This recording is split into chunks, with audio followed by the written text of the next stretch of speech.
This episode is proudly supported by Pepe Sayer Australian Cultured Butter, batch churned from single origin cream. We've got a culturing process, a fermenting process, an aging process.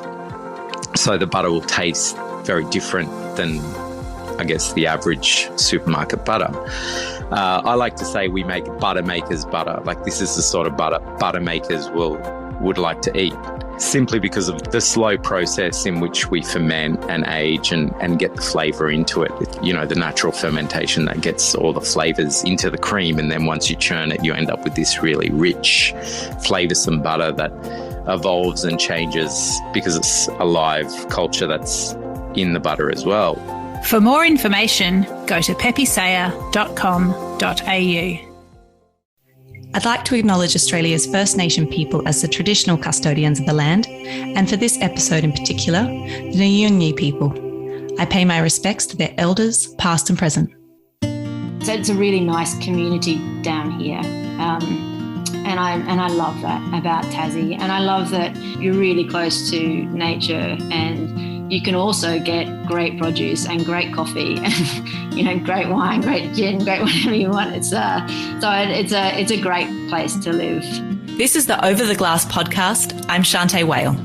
Gili and Paul Lipscombe make exceptional wine in the Huon Valley of southern Tasmania. The dream was to establish a vineyard that would sustain the family, their lifestyle, and focus on producing outstanding Pinot Noir and Chardonnay. I can confidently say they have done just that. Their brand is Sailor Seek's Horse, and Gili joins me today to let me into her world. Hi, Gili. Thanks for joining me. Hi, Shanteh. Thanks for having me.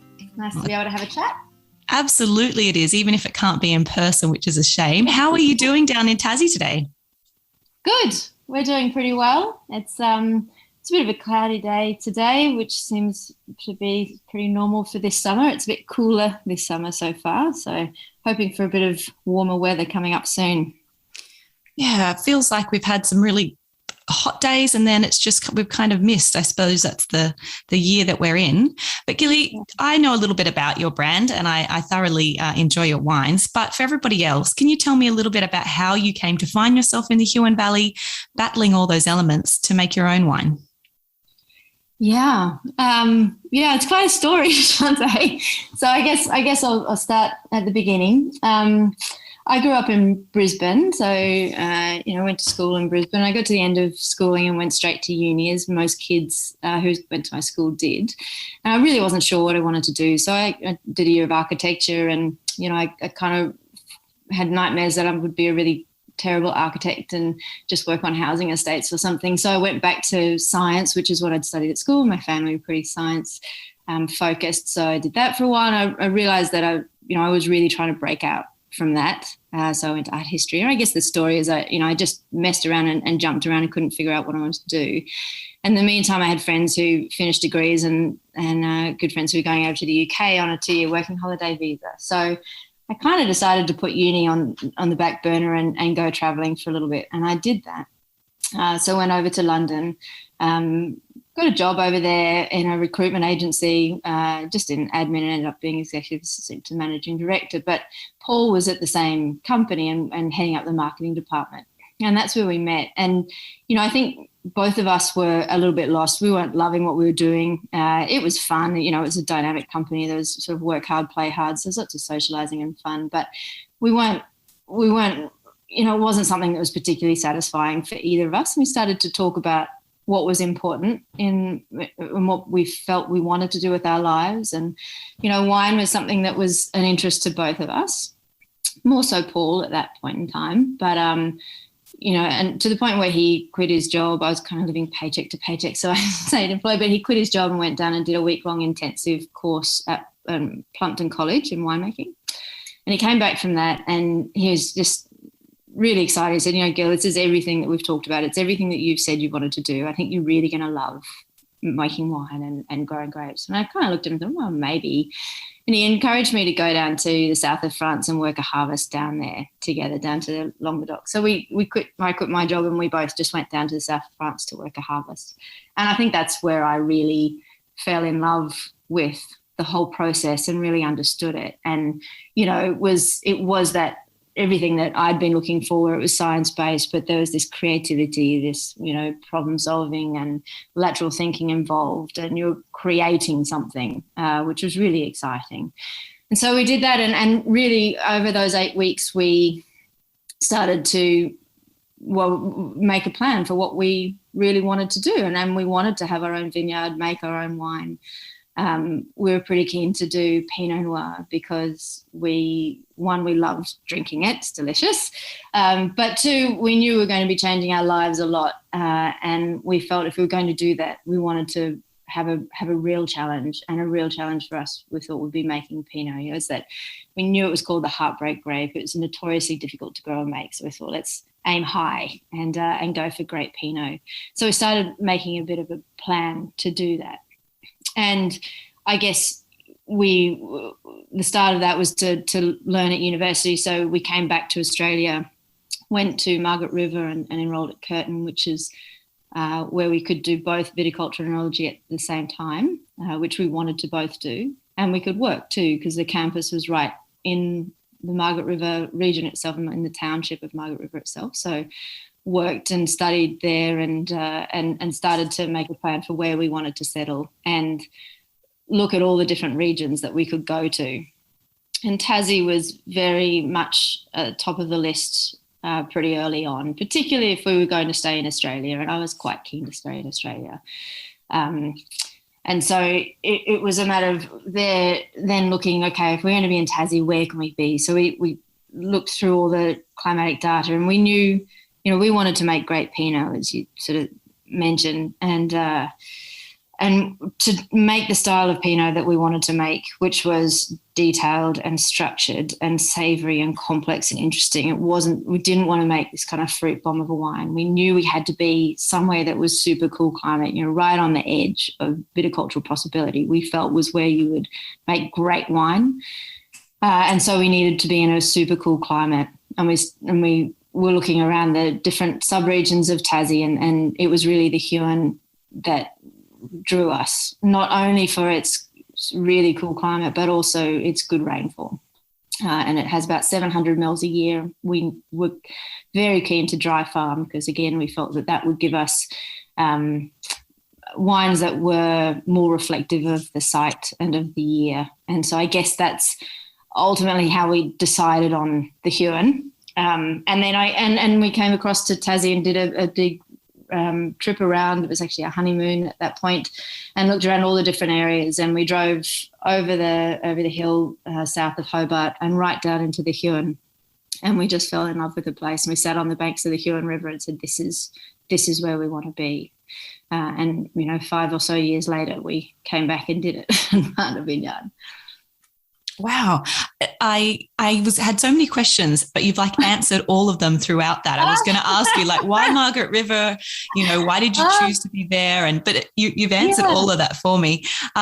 We have to touch on the name Sailor Seeks Horse. It's one of the first things that guests ask before anything else. I mean, you've got these incredible labels that have got this brooding, it really sense a sense of tone, I find, with your wines. But tell us a little bit about the name Sailor Seeks Horse.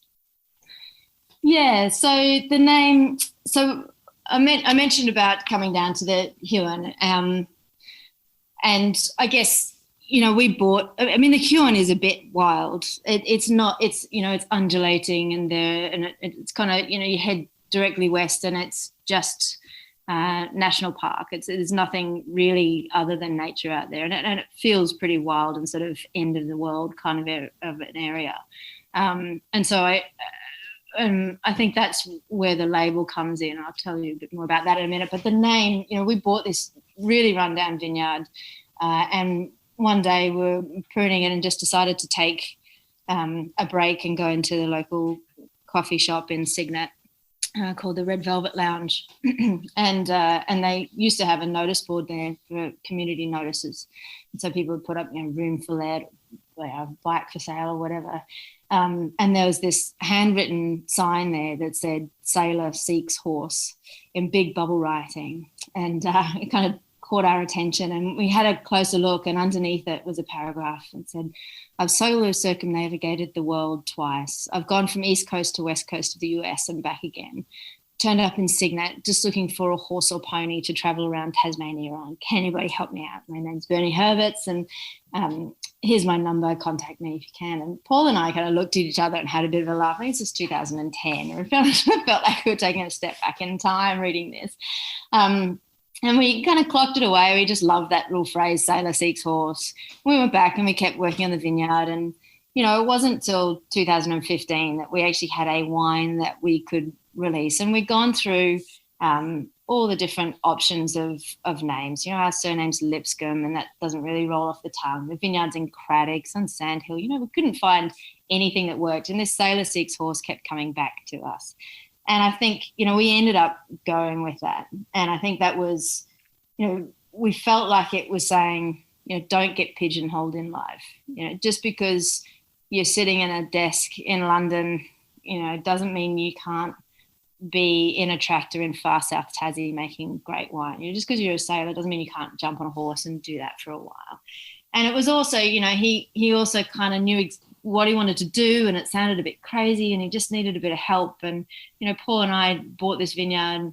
We spent most of our money on buying the actual vineyard, and I mentioned it was really run down. And so we sort of needed a bit of help from other people around us too, in terms of equipment and gear and what have you, and local knowledge. And you know, we really felt for that. You know, and the label you mentioned, we kind of, again, we were trying to do something a little bit different. So we had the name. We went to a friend over in the UK who was in advertising and drinks, and thought he might know some young designer who hadn't really made a name for themselves yet, who might, you know, think outside the box a bit. And so we got names of young designers and asked them to put things together. And we were really specific about, we didn't want it to be gimmicky. We didn't want a horseshoe and a horse or anything like that. And but that's kind of just what came back. And so it's sort of nothing really happened there. We couldn't find anything. And we went to an artist in Brisbane who we really loved the work of. And I think as soon as we said wine label, it really messed her up and she couldn't put anything together. And it was a friend of my brother's who that was. He came down, my brother came down when our daughter was born in 2014 and just to meet her. And I showed him all of the labels that had been put together for us. And he just clocked them away, I think. He's a psychiatrist. He's not an artist at all. But he sent through an image to me that night, which is what our label is now.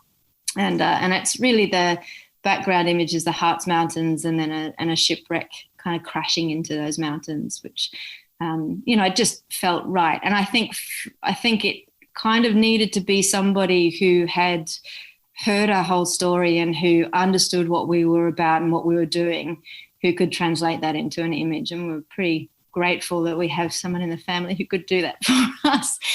So, yeah, I mean, and like you said, being a psychiatrist is really interesting because, like I said, for me, it really sets a tone and a mood and a feeling, that label. And, these days labels are incredibly important. I think, often people think, well, it's got to jump out on the label and there's so many of them, but it also translates from the story, the people.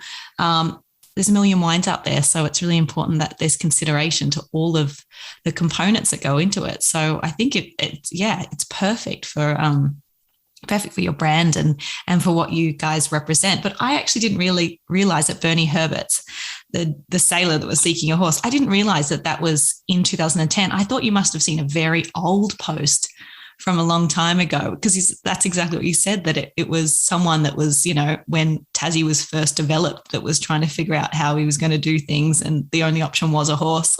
So that's amazing. Yeah, I mean, yeah, it does feel kind of otherworldly, doesn't it? But the other side of that story is that we contacted Bernie when we decided we wanted to use that phrase, or we hoped to use that phrase, just to ask for permission and see if he was okay with that.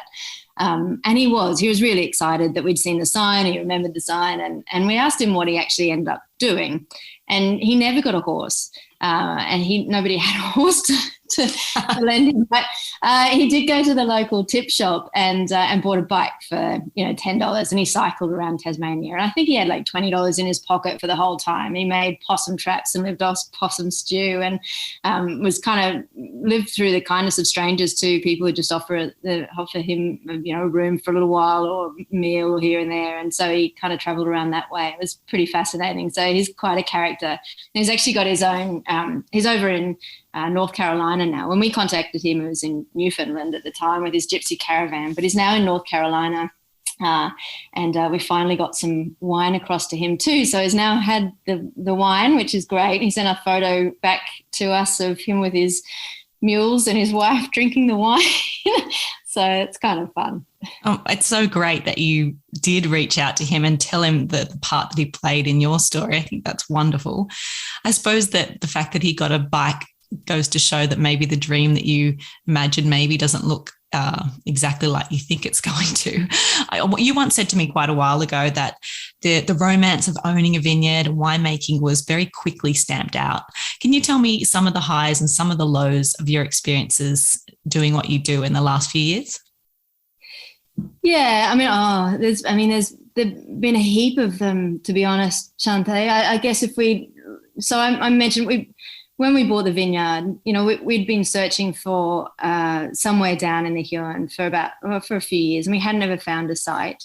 We decided just to move across from Margaret River. We'd finished studying. We moved across to Tassie to be down in Tassie to try and find somewhere. And as we crossed the Nullarbor, we found this vineyard came up on one of the real estate sites. So we pretty much drove straight through Hobart down to have a look down in the Huon to have a look at this vineyard site. We drove up to it, and it was right in the kind of area of the Huon that we wanted to be, this northeast facing slope, tough soils, good kind of, there's good clay underneath, a sandy loam kind of topsoil. But it also, and all the trellising was there, all of that infrastructure had been put there, a couple of big dams, not that we irrigate, but, young vines need that. And but it also had, hundreds of trees through it, and blackberry up above your heads, up every row, and most of the vines were dead or getting there. So I think, it was this, even at that point, there's this kind of high of finding the site that you thought was going to make amazing wine, and it kind of fit exactly what we wanted. But there was also this kind of low that's got so much work. And it's, I remember we bought it and we just set to work pulling out the trees and pulling out the blackberry. We did that by hand because we didn't want to spray anything too nasty. I sort of just remember getting to the shower every night and just crying out in pain because of all the scratches from the blackberry that we had. And we replanted, it would have been about 75% of the vines. And so, we did all of this work and we pruned back everything. It was winter and we didn't quite own the property. Settlement took a long time, but we had access to the vineyard. So we pruned everything down and cut them right down because there's been a bit of trunk damage. It sort of been planted 5 years before and looked after for about a year, and then gates closed. So we came, 4 years after the last person would set foot in there, and it was really overgrown. So we did this and we were working up in Hobart. So on weekends we'd come down and prune. And one weekend we came down, we finished the pruning. We were like, great, this is good. It was getting to September where budburst comes. We drove away, went up, worked the week in Hobart, came back down, and we saw these little green shoots coming out. Oh, great, these vines are still alive. It was really exciting. And we drove, did our work over the weekend and then went back up to Hobart for the week and worked. And then we came back down the next weekend and there was not a single bit of green on the whole vineyard. And it had just been eaten by all the wallabies and the possums and all the animals through. So you kind of, even at that point, and that kind of carries through, we, it sort of moves through to, God, there are so many stories, Shanteh. I think about even in 2019 when it was such a good vintage. It was looking like it was going to be a great year. The fruit looked perfect. It was a nice warm year, which we don't get down here very often. A bit easier sort of management in the vineyard. And then in January, we kind of watched this big lightning storm come across. And the next day we drove over these hills, and we could just see these plumes of smoke coming up from the bush further to the west.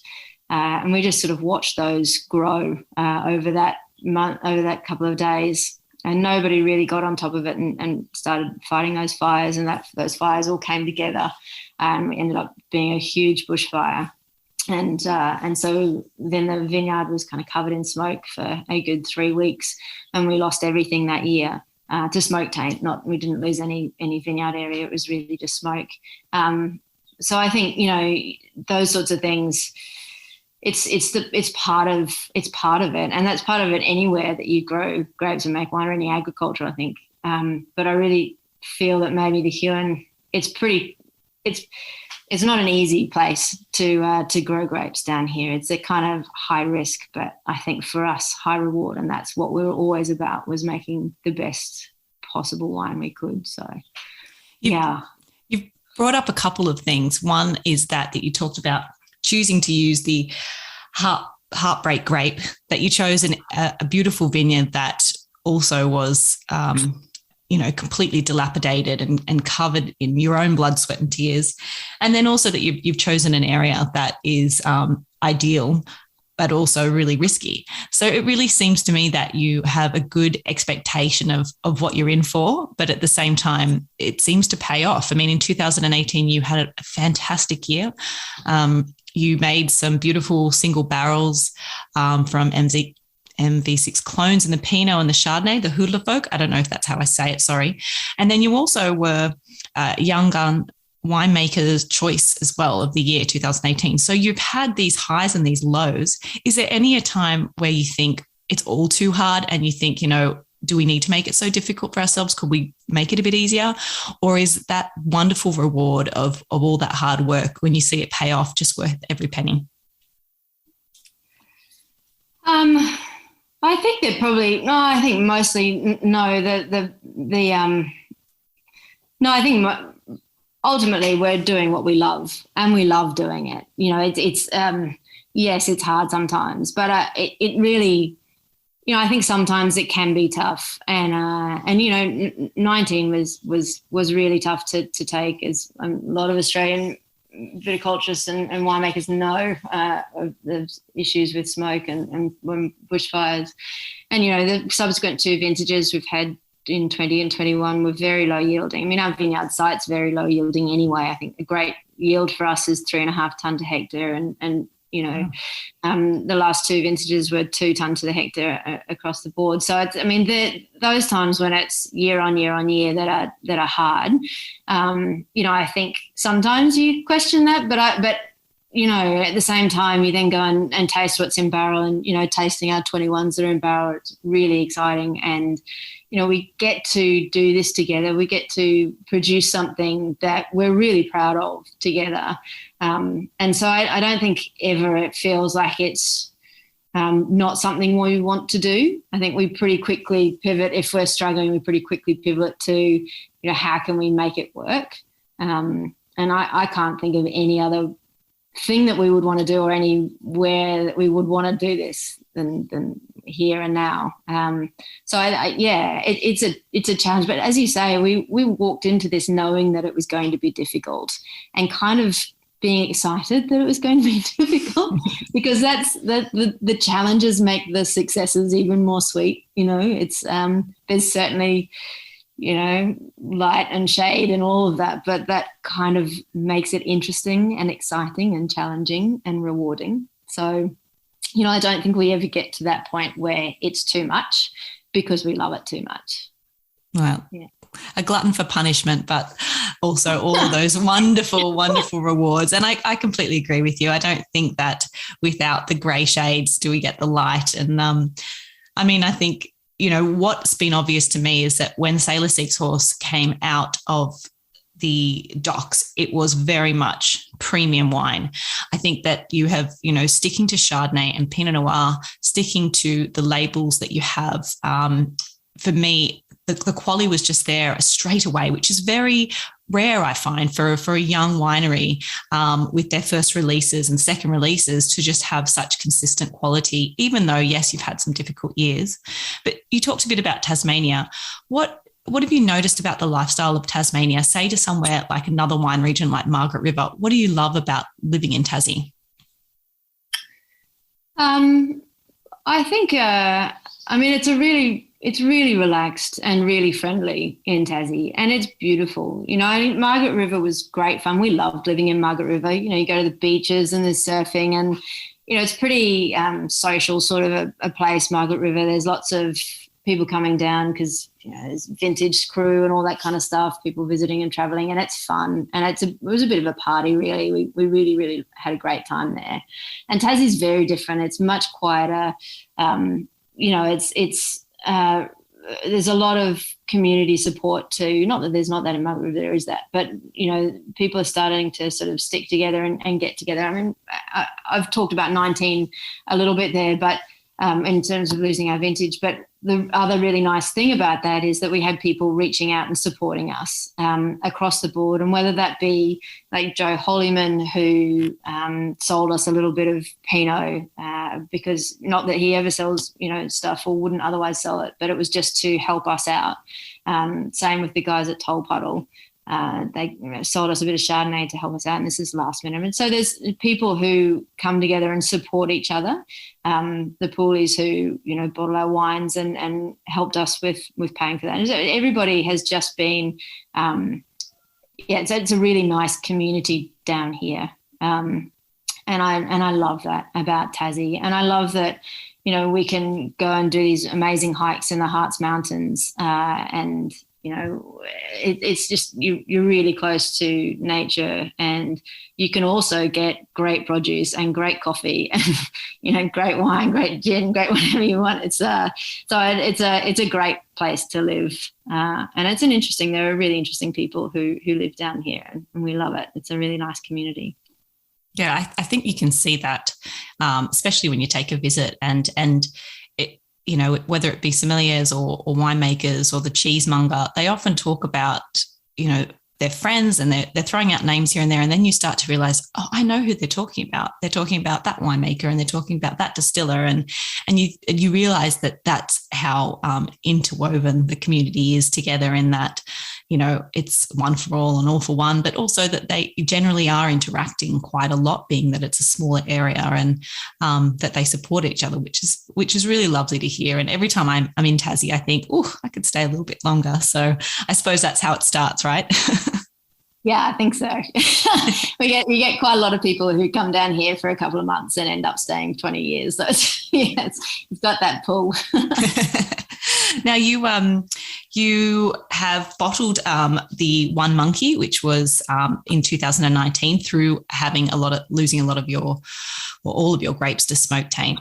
And you said that was through purchasing some wines. What's going to happen in the next few years?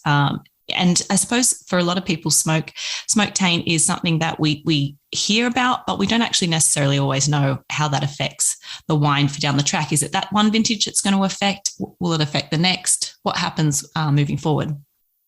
For the smoke taint? For the smoke? Yeah.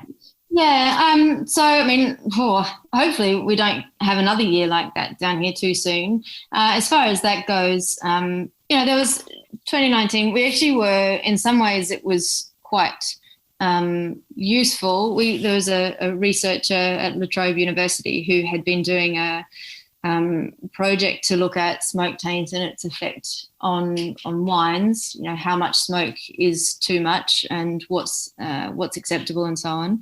And what he was really looking forward to finish his project was a big smoke event really close to some vineyards. So that was good timing for him. He jumped on a plane and put some monitors down here and did a lot of measurements in terms of the smoke compounds in the air. We picked grapes and all the different vineyards down here did that too, whether that's, you know, Home Hill, we did it as well up there, and various other places. So we got measurements of how much of those smoke compounds got into the grapes. We made some wine, and Jim Chatter made some wine and so on because he was affected too. We made wine through Home Hill, sent some juice up to Australian Wine Research Institute too, and they did trials on carbon finding because it's really all you can do with smoke tainted fruit other than distilling it, which we ended up doing with some of the stuff. So I think we got some good research out of that. As far as how does it affect the vines, it's a bit hard to know. I mean, there's anecdotal evidence that the year after a big smoke event, you get less yields, and we certainly did. So, I mean, whether that's to do with the weather or whether that's to do with smoke exposure at that point in time is a bit hard to know. So I hope that we don't have to deal with it again. I suspect we will have to deal with it at some point, as most Australian winemakers and wine growers will have to at some point, unfortunately, I think. And it's just something we need to get more research about and more understanding. It's a really complex, there's something like 52 smoke compounds that contribute to that smoke taint character. And we know a little bit about the thresholds of each of those individually, but when you put it into the kind of cocktail of smoke, that it changes that. So, I think there's a lot more for us to learn as an industry, and there's a lot of research that is going on into that. So I think we'll get a better picture. As far as us, that one monkey label, we toyed with the idea of continuing that and doing that with other fruit and buying in some fruit. But, I think we probably won't do that. I mean, our ultimate goal was to just make wine from grapes that we grew. So as high risk as that is, I think that's what we're going to say. I agree. There's so much fundamental work being done from these challenging vintages. And yes, we probably will see them again.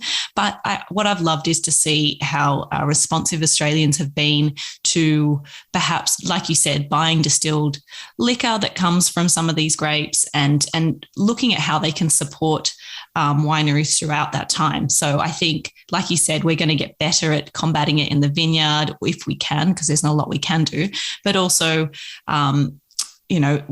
what we can do for later down the track. But at the same time, like you said, what else can be done? Can we buy fruit and can we make a wine from that? And will that be supported? And most of the time the answer is yes, because we're very proud of what you do down there. We're very proud of the Australian wine scene. So I think it's only going to get better over the years. And like you said, it's all part of it at the end of the day, but my fingers and toes are crossed for the next few years that you maybe just get some epic vintages and give yourself a little bit of a break. That'd be nice. Exactly. I was going to ask a little bit about the perception of Pinot Noir. And if I was, say, asking for somebody that drinks wine, perhaps doesn't know so much about wine, talk to me a little bit about what people can expect from Tassie Pinot Noir. They like to lump it all in a group so that you can kind of say, if you go to Tassie, this is what Pinot Noir is going to look like, which is not necessarily the case. So what would you say to people if they said, what can I expect from Tassie Pinot Noir? Yeah, you're right. It's hard to generalize that. I think, what Tasmania has is this cool climate. And so with that comes, a long, slow kind of a ripening process. And we get this acid that is retained. So you get freshness and drive and line. But also I think what we see in Tassie is this sort of the tannin that sort of supports that. And this real intensity of fruit. And I think that's what comes through. It's not necessarily, these really fruity wines, but just the intensity that can come from that slow sort of process and where we are, I think. And as you say, I mean, there's various styles of Pinot and it can be different wherever you go around the state. And there's different nuances around Tassie and the different wine growing areas, but I think what we do get is this real core of fruit intensity and freshness and vibrancy from the cool climate, nice tannin structure. That's what I would say about Tassie Pinot. Yeah, well said. And what I think that you automatically said earlier about Pinot Noir and your label too, is that then there's these other elements of structural complexity, finesse, detail, savory elements, all wrapped up in that really beautiful fruit. And that's what I really see with your wines, is there's another layer and another layer of complexity with really long length. And, I'm such a big fan, and, not because I'm paid to say so, but because I just am in general. And your wines sell out so incredibly quickly. I don't know if that's because Vintage and Vine are doing such an incredible job. Probably that is the case, because Nick is one of the best in the business. But I think, if you can get your hands on some Sailor 6 or Chardonnay or Pinot, you should do so and not question it. Thank you. Yeah, we're lucky to work with great people. So it's nice to be represented by those guys. They do a great job, and it's the final step really of the process is putting it in front of people. So it's nice to work with people totally who know what they're doing.